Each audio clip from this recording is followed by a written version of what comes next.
who is a church worker, who is a servant. Number one is a believer in the vision and in the visioneer. If you don't believe in the vision and the visioneer, you can't serve in the vision. Exodus 14:31. And Israel saw the great work which the Lord did upon the Egyptians, and the people feared the Lord and believed the Lord and his servant Moses. They didn't just believe the Lord, they believed the Lord and his servant Moses. 2 Chronicles 20:20.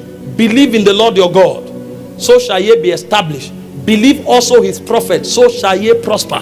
I'm telling you, if you want to be effective worker and a worker who is blessed, you must believe the vision and believe the visioneer. Number two, a worker is a servant of God and a servant of the vision. Luke 1 verse 1 to 3. For as many have taken in hand to set forth in order a declaration of those things that are most surely believed among us, even as we received it from they that are eyewitnesses, it has pleased me to write unto you in order those things that are most surely believed, even us who are servants of the word. So he called himself a servant of the message, a servant of the gospel, a servant of the vision. If you are not a servant of God, and if you don't see yourself as a servant of the vision, you can never serve effectively.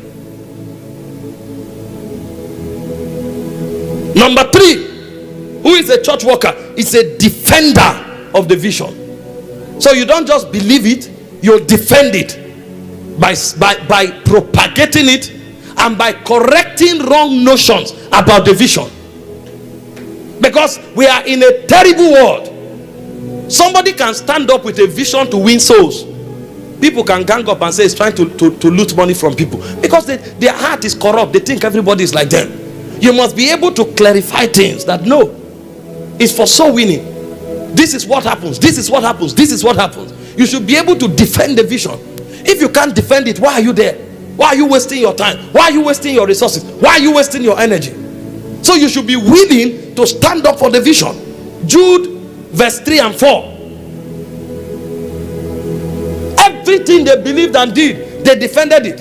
It said, and they, Jude chapter 1 verse 3 and 4 is just one chapter. Jude chapter 1 verse 3 and 4. Not Judges, Jude. Beloved, when I gave all diligence, all, to write unto you of the common salvation, it was needful for me to write unto you and exhort you that you should earnestly contend for the faith which was delivered to the saints. Earnestly contend for the faith. Verse 4, it says, for there are certain men crept in unawares, who were before of old ordained for condemnation, ungodly men, turning the grace of God into lasciviousness. So there are those who abuse the vision, there are those who antagonize the vision. As a worker in the vision, you should be able to defend what the vision stands for. That's a church worker. So a church worker believes in the vision and the visioneer, is a servant of God and the vision, and is a defender of the vision. Number 4, a church worker is a sponsor of the vision. In Luke chapter 8 verse 3, the Bible spoke of certain women that walked with Jesus, and he said Joanna, the wife of Chusa, Herod's steward, and Susanna, and many others, which ministered unto him of their substance. They gave their resources for the vision to move.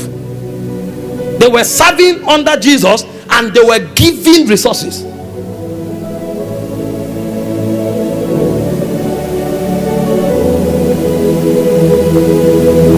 I already spoke to you of the church in Macedonia, the workers that labored with Paul. In 2 Corinthians 8 verse 3, they gave resources. They gave themselves first, then they gave resources that the vision will thrive. It was from their resources that Paul was sending things to Rome. That's a worker. But in our generation, the reverse is the case. Workers want to loot the house of God. Number 5, a church worker is a keeper of the covenants, consecrations, and value systems of the vision. If you are not a keeper of the covenants, the consecrations, and the value system of the vision, you are not part of the workforce. Every vision have covenants. Every vision have consecrations. Today, you say, let's do 14 days fast. Workers are hiding and eating. They are now wondering why the grace is not manifesting. That's why even associate pastors, you send them, they are struggling. If the vision is working at the headquarters, why wouldn't it work in Kubwa?